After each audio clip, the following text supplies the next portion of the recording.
Oke, Assalamualaikum warahmatullahi wabarakatuh. Seperti biasanya, aplikasi-aplikasi yang saya sudah buat sebelumnya, maka pada aplikasi DanaBoss atau AldaBoss kali ini, itu seperti biasanya, aplikasi setelah diinstal itu akan bisa dibuka di desktop ya, di sini.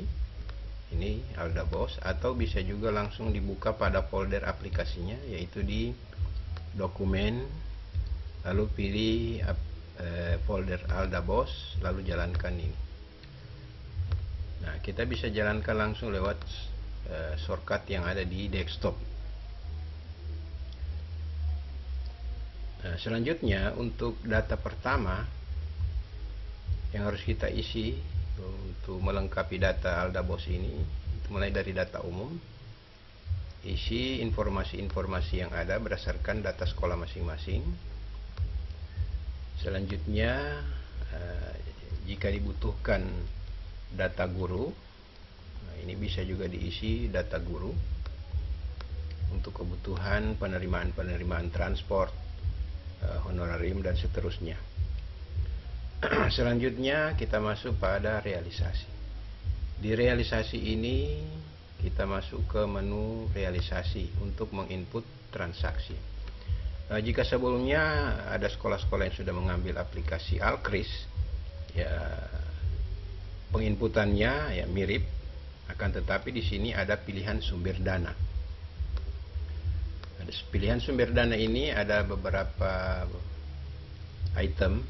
Yang pertama Silpa Boss atau saldo Boss tahun sebelumnya, Silpa pajak atau saldo pajak tahun sebelumnya, Boss reguler, Boss kinerja atau dana lainnya, bunga bank, potongan bank. Kemudian pajak dibagi atas beberapa pilihan: pajak PPN, pajak PPh 21, pajak PPh 23, dan SSPD atau pajak daerah.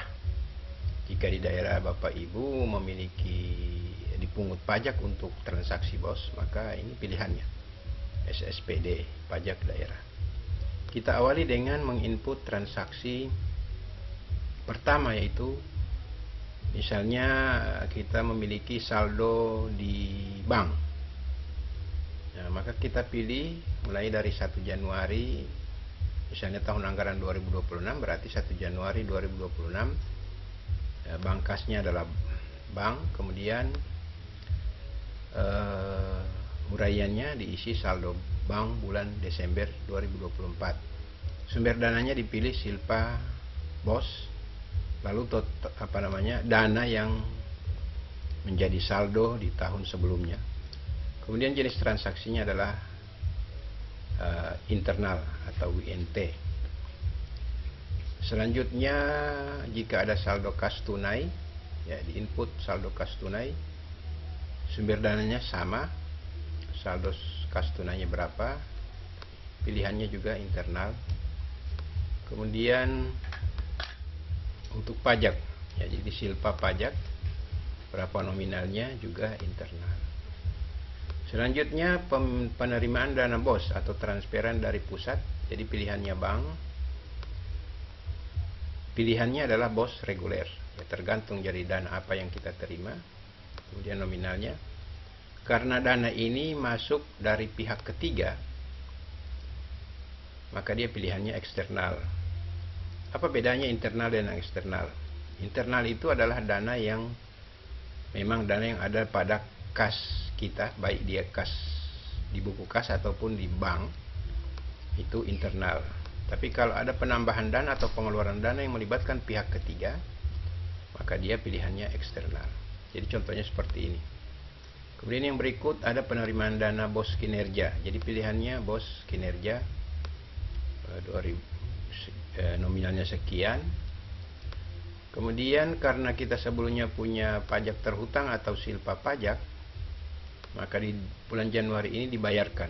Jadi setor pajak tahun lalu, ya namanya itu SSPD. Pilihannya SSPD, berarti ada pajak daerah, nominalnya pilihannya eksternal, dan seterusnya pajak sesuai dengan pajak yang disaldokan pada tahun sebelumnya. Jadi sama. Kemudian Jadi ditulis dengan cara penginputan, jika saldo pajak maka dia diinput dengan saldo pajak tahun lalu, diawali dengan kata atau kalimat setor pajak tahun lalu, agar sistem bisa membaca dana yang digunakan ini adalah dana, atau yang dikeluarkan ini adalah dana atau penyetoran dana pajak yang menjadi saldo tahun sebelumnya. Jadi setor pajak tahun lalu. Tapi jika pajak yang disetor itu di tahun anggaran yang berjalan, itu kalimatnya tidak perlu harus mengikuti seperti ini. Jadi misalnya setor pajak SSPD, setor pajak PPH. Tapi karena ini adalah pajak yang menjadi silpa pajak, maka ditulis dengan setor pajak tahun lalu. Jadi setor pajak tahun lalu. Oke, selanjutnya, karena kita sudah menerima dana BOS tahun anggaran 2025 ini sebagai contoh, itu BOS reguler sekitar dana sekian, kemudian kita melakukan penarikan. Nah, penarikan itu di bulan Maret ditarik di bank, maka dia masuk di pengeluaran internal. Ya, kenapa internal? Karena hanya berpindah dari bank ke kas. Tapi kalau melibatkan pihak ketiga, jadi ada transaksi pihak ketiga, maka dia eksternal. Kemudian setelah penarikan lagi, nah berikut lagi ada penarikan BOS kinerja sekian. Kemudian di samping penarikan di bank, dia masuk di kas, terima dana apa yang kita tarik 65 sekian, ya, kita masukkan ke kas. Jadi seperti ini, BOS reguler masuk ke kas sekian. Ini juga BOS kinerja yang keluar di bank, kita masukkan ke kas, dan seterusnya. Saya pikir ini dipahami saja berdasarkan contoh inputan ini. Nah, jadi dilihat saja contoh inputan ini sebelum memulai transaksi baru. Nah, jika sudah memahami transaksi ini dan mulai transaksi baru, cukup hapus transaksi ini dengan cara mengklik hapus data realisasi. Jadi tidak perlu dihapus secara manual, tapi gunakan ini, hapus data realisasi. Maka secara otomatis seluruh data yang ada di transaksi ini akan dihapus, jika Bapak Ibu sudah memahami alur penginputan transaksinya. Selanjutnya, setelah selesai, kita masuk ke pelaporan. Ya, cetak laporan, ini ada beberapa pilihan. Ya, nanti dipilih saja sesuai dengan kebutuhan masing-masing. Tapi kenapa di transaksi, di realisasi ini ada pilihan sumber dana? Oh, ada pajak, ada BOS reguler, ada BOS kinerja, ada dana lainnya. Karena nanti pada saat melaksanakan rekonsiliasi itu akan ada pemilahan. Nah, contoh lampiran rekonsiliasi yang biasa diaudit oleh pihak dinas maupun pihak inspektorat, yaitu contohnya seperti ini. Masuk di pelaporan, cetak laporan, kita masuk ke lampiran BA rekonsiliasi, lalu pilih tahun, lalu cetak laporan. Oke. Nah, nanti seperti ini. Jadi di bulan Juli ini untuk 1 tahun penuh, ya. Untuk 1 tahun penuh, ya, penarikan saldo awal di kas, saldo awal di bank, saldo pajak sebelumnya. Kemudian ada penambahan dana BOS reguler, ada BOS kinerja, ada dana lainnya jika di sekolah Bapak Ibu memiliki dana lainnya, bunga bank atau jasa giro. Kemudian potongan atau pungutan pajak, ada pungutan pajak di tahun berjalan, ya tergantung. Nah, ini mengapa ada pilihan jenis sumber dana, supaya nanti sistem aplikasi nanti akan memilah mana yang masuk di PPN, mana yang masuk di PPh 21, 23, kemudian pajak daerah. Begitu pula untuk penarikan, akan ada dana yang ditarik, BOS reguler, BOS kinerja, dana lainnya, Kemudian juga nanti pada saat transaksi juga ada pilihan di jenis belanja.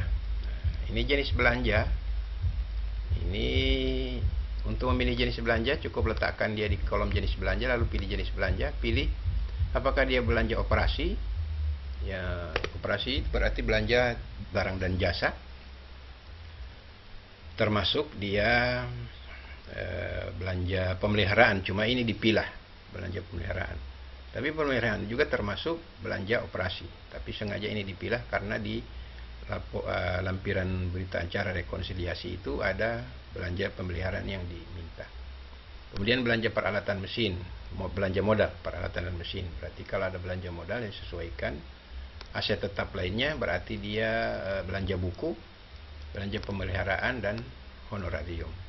Nantinya pada lampiran berita acara rekonsiliasi akan dilihat di sini. Ya, akan dipilah sesuai dengan jenis belanja yang dipilih. Surplus, honor.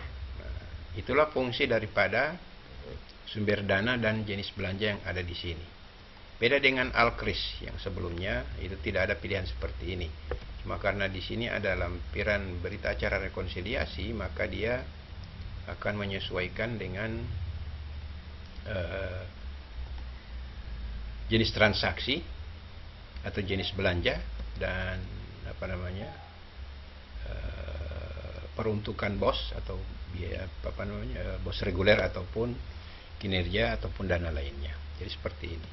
Nantinya pada saat audit nanti pihak auditor nanti akan mencocokkan antara BKU buku kas pajak bank itu akan dicocokkan dengan berita acara rekonsiliasi. Jadi contohnya seperti ini di BKU. Ya, bulan Januari saldo kas umum kita cocokkan dia dengan ini dengan berita acara rekonsiliasi. Saldo kas umum 181.307.111,20 cocok. Saldo kas tunai 110 cocok. Saldo bank 181.307.001,20 cocok. Dan saldo pajak tidak ada. Saldo terakhir di bulan Januari tidak ada, kosong. Jadi dia tidak ada perbedaan. Berarti dia cocok antara BKU dan lampiran berita acara rekonsiliasi. Ya, selanjutnya untuk cetakan-cetakan yang lain itu sesuaikan dengan kebutuhan di sekolah masing-masing. Kemudian untuk pelaporan, nah di sini untuk sampul pembukuan ada. Jadi jika kop surat tidak sesuai kop sekolah, itu bisa disetting di sini. Setting kop surat disesuaikan, ganti logonya dan seterusnya. Nomor suratnya juga disesuaikan. Kemudian input rincian nota. Saya pikir ini sudah jelas, seperti halnya di Alkris. Kemudian kwitansi. Nah, ini kopnya juga akan menyesuaikan sesuai dengan settingan yang ada di sini. Kwitansi, nota pesanan, faktur, berita acara pemeriksaan. Berita acara pemeriksaan di sini ada surat keputusan untuk pemeriksa barang. Ada nomor suratnya. Ada nomor surat itu bisa diisi di data umum. Ini nomor surat untuk pemeriksa dan penerima barang. Kemudian ya ini. Dan untuk cetak itu bisa dicetak semuanya. Kita mulai dari kwitansi lalu cetak. Untuk mencetak semuanya itu awali dengan kwitansi, klik kwitansi baru cetak pendukung. Tinggal centang mana yang akan dicetak. Nah, fungsi daripada data guru di sebelumnya itu untuk mengisi, misalnya ada penerimaan, transportasi dan seterusnya, itu bisa diisi di sini. Itu diambil datanya dari data guru yang ada di halaman data guru. Honorarium dan seterusnya juga ada, patukan dan seterusnya. Nah, untuk menjaga agar aplikasinya tidak error, sewaktu-waktu aplikasinya error, maka agar kita punya simpanan data, maka sekali-sekali untuk membackup data, agar ketika aplikasinya error ada backup data, cukup kita install aplikasi baru, lalu kita import data yang kita backup tadi. Saya pikir hanya itu saja yang bisa. Jika ada kendala-kendala nanti dalam pengoperasian aplikasi Aldabos ini, nanti kita akan lakukan lewat tim viewer. Demikian, terima kasih. Assalamualaikum warahmatullahi wabarakatuh.